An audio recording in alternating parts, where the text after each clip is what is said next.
Okay, so we're kicking off this Wednesday edition of the SportsMax Zone with football. Jamaica and their Reggae Boys sealed their spot in the final round of CONCACAF World Cup qualifying with a 3-0 win over Guatemala on Tuesday at the National Stadium in Kingston. John Russell opened the scoring for the home team in the 26th minute before the in-form Warner Brown scored in both the 37th and 73rd minutes to ensure the comfort for the Jamaicans. The Reggae Boys joined 11 other nations in the next round, which is an even split of teams from the Caribbean and Central America. It was arguably the most convincing display at the office under the guidance of head coach Steve McLaren. But don't take our word for it. Here's the main man himself, Steve McLaren. It was a complete performance. We were very disciplined, we were very organised, and we were very aggressive. Once we got that shape and we're compact, we won the ball. That's our strength. The speed we have on transition is different class. The build-up, I think you're right. We were so patient. We knew what to do on the right. We knew what to do on the left. So I think it's progress. We had to win here. We had to show the Jamaican crowd that we could win here. And we want to make this start of like a fortress. Our in-house analyst, Leger Williams, he was in attendance and he joins us now to give his thoughts. I saw the game as well, Leger, and I was really impressed by how the Jamaicans played. I believe that this was probably your best performance on the Steve McLaren. What say you? Yeah, no, I completely agree. I was, well, shocked might be the wrong word, but I was pleasantly surprised. I think a lot of adjustments were made, not only from their last encounter against BVI, but also just throughout the reign. I think that there were a lot of nuances to the performance that, as I said, I didn't quite expect. But I was pleasantly surprised that they were able to pull off a performance like that. And it gives me a lot of confidence and hope going forward. Yeah, I know you're going to walk me through in terms of what was different in your eyes. And we can start that process now. What did you observe, because you were there at the stadium, in the grandstand, looking on at the proceedings? What were the differences in the setup of this Jamaican team? Yeah, you know, this is why I like to watch games pretty high up. I like to watch games high up, under half line, so I can have an overview of everything tactical going on. And thankfully for us, we have a very talented team, and I was able to, you know, get an image. And I'm going to walk the viewers through now. Literally. Quite literally, what Jamaica did differently. So if you guys would follow me. Okay. Now, follow me over here. Here we have the Jamaican setup for last night in possession. Now, out of possession, which we'll get on to, there were a couple of issues, but I think in possession was where Jamaica really shined last night. And typically, I've spoken about Jamaica before in the past, and I was saying that in possession, especially against a 4-4-2 mid-block, they struggle a lot because they usually have one pivot. In this game, it would have been Isaac Hayden right here. And it's just not usually enough because Jamaica don't have that natural profile to really go against this mid-block. So what did, you know, Coach Steve McLaren do? He changed things around and he introduced Lati Bodere playing in a very familiar position at right back. But what Lati Bodere has done for Jamaica in the past is really playing a defensive midfield role. So he combined them. He used Lati Bodere, here he is, in a inverted right back position. And what that did immediately for Jamaica is not only give them an overload in the central areas, because here you can see Lati Bodere, Isaac Hayden, Demari Gray, here to your far corner, and John Russell, alongside the striker Warner Brown. But also it allowed Jamaica to play very freely through the wing areas. And I mention it all the time, the advantage of having an inverted fullback on either side is to free up the wing areas. Now here you're going to see Jamaica form their back three. Damian Lowe, it was Mason Holgate before he came off, and Amari Bell tucking deep.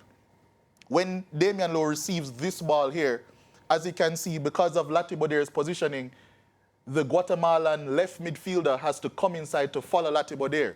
That creates an open pass straight to Leon Bailey, who's now on that right-hand side.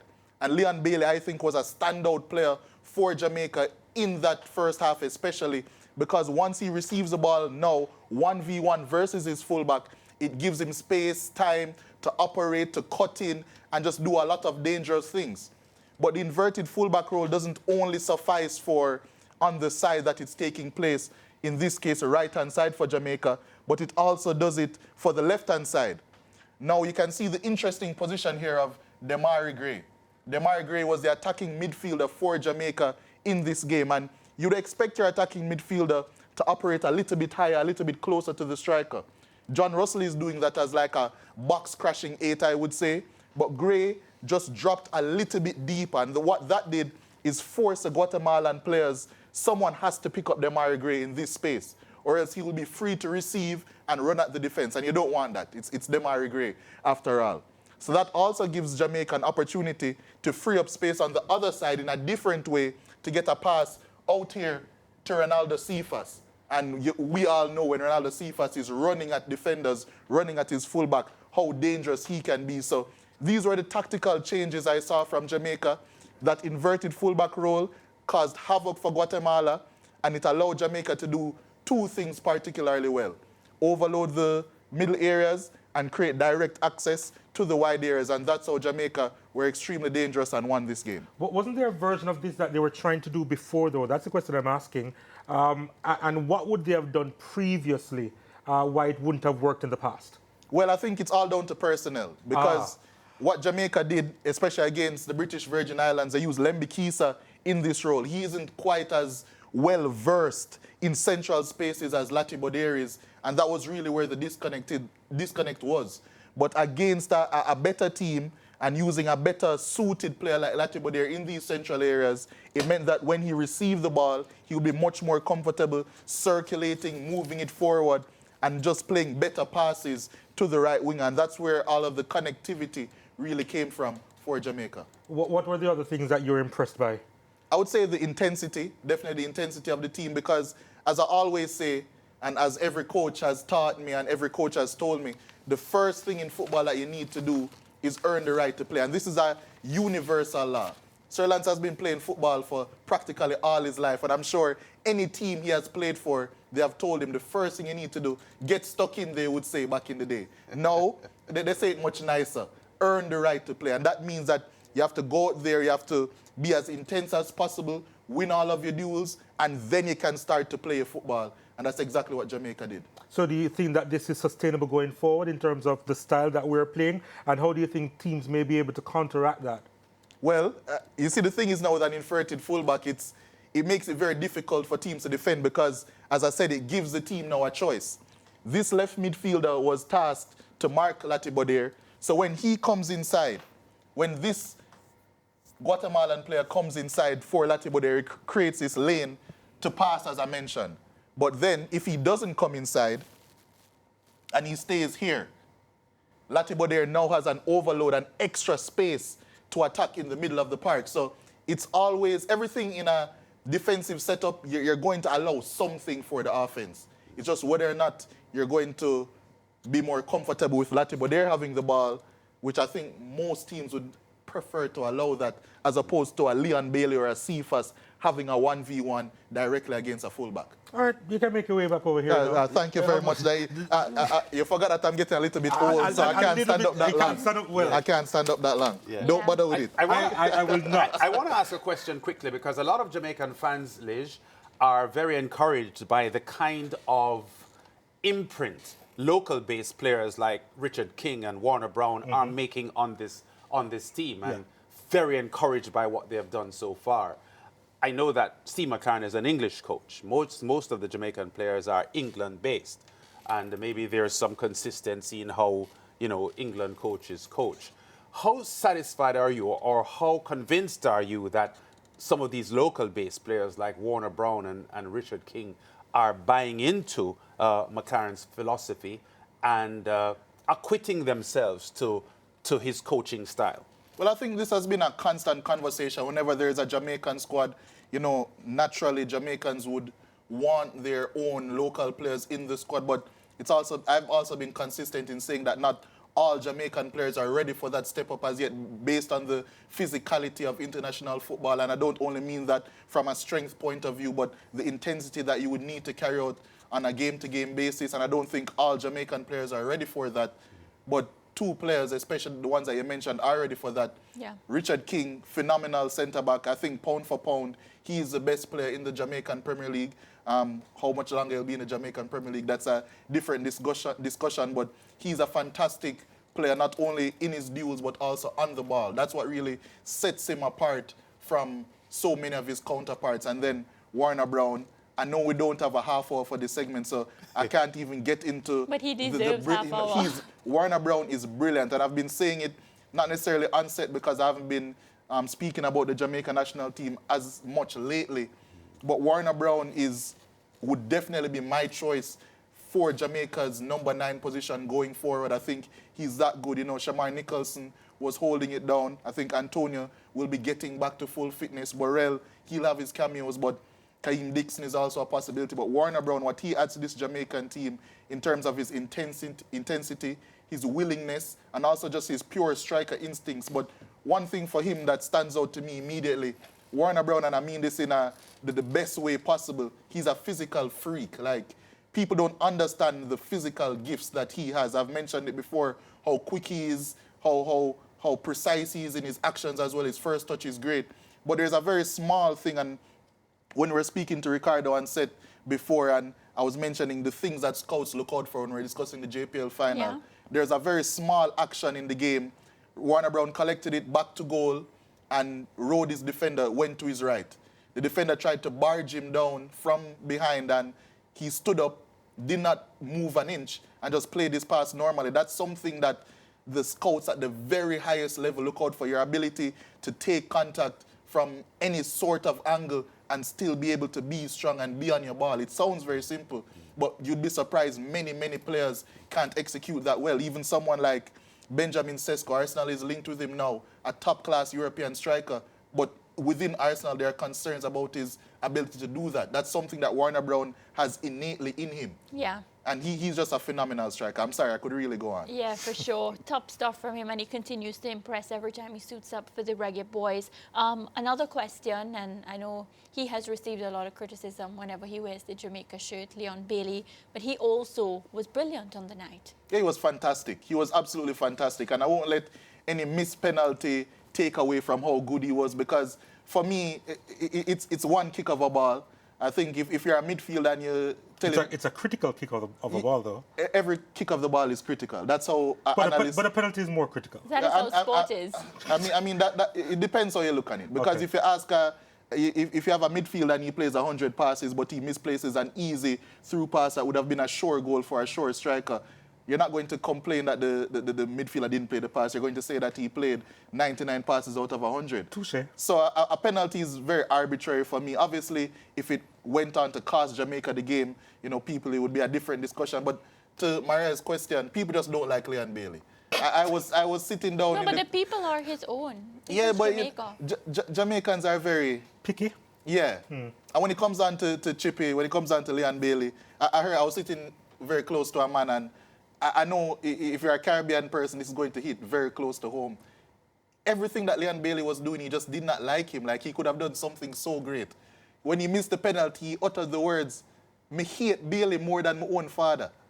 Oh, wow. I could not believe what I was hearing. So, But to be fair, Liz, Bailey attracted some of the criticism Of course. based on comments he had made in a podcast. But he was playing good. People were... No, I'm talking about why people don't like him. And people didn't like him I'm agreeing beforehand. with you that you should go beyond that and objectively assess how he has played. But he's colored the wrong way now, isn't he? Yes, but I think a lot of people don't like him because of some comments he made in a podcast that painted Jamaica and the Reggae Boys in a negative sense. And there are people who don't get over things like that. I think people already didn't like him. Even before that? Before that, yeah, because how Jamaicans see football, generally speaking, if Kaheem Dixon was on the field, and this is obviously no slight to Kaheem Dixon, of course, fantastic player. If Kaheem Dixon was on the field and did exactly the same thing, game in, game out, that Leon Bailey did, just swap them out, swap the jersey number, there would be no cussing of Kaheem Dixon. No, but it's because Leon, people hold him to a different standard Exactly. because of his quality. Exactly. He plays And what he's done at the club level, right? Yeah, I was about to make that point. He plays for one of the best clubs, you know? Yeah, but I think that they might hold him to an unfair standard, because what I have seen for Jamaica, I mentioned what the inverted fullback did for him in freeing him up on the wing. Typically speaking, when Jamaica play, there's no plan, in my opinion, there hasn't consistently been a plan, in my opinion, to platform our best players. Leon Bailey is one of our best, if not our best player. And it's very plain to me that if you say, okay, we're going to make a plan now to make Leon Bailey 1v1 versus his defender. That's exactly what Jamaica did. And look at the result. Look at how dangerous he was. Yeah. And I think for the first 45 minutes, he was the best player on the pitch. So I think a lot of it is just down to the coaches or the coaching staff not platforming him correctly, because obviously Leon Bailey is a fantastic player. Yeah. I don't need to tell you guys that. And clearly Steve McLaren and the boys are getting along very well. I feel like I get a more professional setup from this, and it is being demonstrated in the manner in which they play. A lot of talk also about Ravel Morrison not coming on for as many minutes as the fans would like. A quick comment on that? You know, Ravel is an enigma. You know, you'll never know what's going on with him behind the scenes. But, you know, he's not in the Gold Cup squad as of now. So I was iffy about that, him even coming on. But I think, in my opinion, the qualities that Ravel Morrison has, I think he should be in Jamaican squads going forward, because he's one of the few Jamaican midfielders naturally capable of breaking down a low block, a mid block, just through his passing, his movement. He's that type of player. Whether or not his off-the-field antics lines up with that or lines up with the same professionalism that you would have mentioned, Maria, that's another point. But, you know, he's always a joy to watch for the Jamaican spectators, and hopefully we'll see him more, and hopefully he's in the right physical, you know, state of mind and mental state of mind to play for Jamaica again. What I noticed, in contrast to what you said about Leon, he's one of the players that the Jamaican fans always have time for. Yeah, it doesn't matter what he does. I wonder why. I don't know why, but hey. They like him. So, yeah, they really do. So the Jamaicans are going to be winning the Gold Cup? Yeah, they have a very good shot. I think they have a very good shot. You know, USA are in a bit of turmoil, losing 4 on the bouncer under Pochettino. They won't have Christian Pulisic at their disposal. So that's going to be interesting. Mexico are very strong, and they've brought a very strong squad. Panama, I always have a lot of time for them. They're a very good unit. And Carrasquilla, I think, when it comes down to putting on a Panama shirt, immediately becomes one of the best players in CONCACAF. And if we have 30 extra seconds, I'll say the one tweak I had with one issue I had with the Jamaica team was the fact that the pressing scheme they used, instead of doing a 4-4-2, they used a 4-1-4-1, which isolated Warner Brown against a 3-man build-up of Guatemala, and against teams like Panama that naturally have a 3-man backline. That's going to be difficult for any striker to cover all that ground. It did stop passes from coming into the central areas, but against better teams, I think that's going to be difficult for Jamaica to really fix, I would say. Does it help the game of Leon Bailey and Ronaldo Cephas for one of them being the same team? And is it specific to a particular wing that they should always play in this Reggae Boy setup? Oh, most definitely. I think Leon Bailey should always be on the right-hand side, Cephas on the left. And the reason why I say that, because they actually started on opposite wings yesterday, and it was very odd to me. And immediately when they switched, that's when the game opened up. Leon Bailey is not Ronaldo Cephas. He's not Kimani Arboin or anybody that's just going to blistering pace, burn a man down the wing. He's a much more precise winger. Lots of touches. You want him to have as many touches as possible so he can really draw in defenders, and that's how he gets his dribbles off. And you need that underlapper runner all the time. That's what John Russell provided brilliantly for him yesterday. For Cephas, you can just clear the wing and say, take on your man and go, because, as I always say, Ronaldo Cephas is the fastest player I have ever seen with my 2 eyes. He can take on anyone. So it's a contrast in profiles, and I think it suits Jamaica very well. Sir Lance, you're older than the both of us. Would you agree with that in terms of the fastest Jamaican player? Because I'm thinking of a Luton Shelton as well. No, who's really Cephas quick. is quicker. Cephas is quick and fast is not the But did he see a Jamaican player? No, fastest player with my 2 eyes. I haven't traveled the world. Okay, so you're not including television matches? No, because that live in person. That doesn't capture the speed at which players really play. I wouldn't argue with him if he says that. Rapid. Brilliant as usual. Thank you very much, Deal. Yeah, no Y'all problem. are matching. Was it planned? We plan unwittingly. Yeah, you know, we just have that kind of chemistry, right? Oh, there you go. We'll take a break. Back more after this. Stay with us.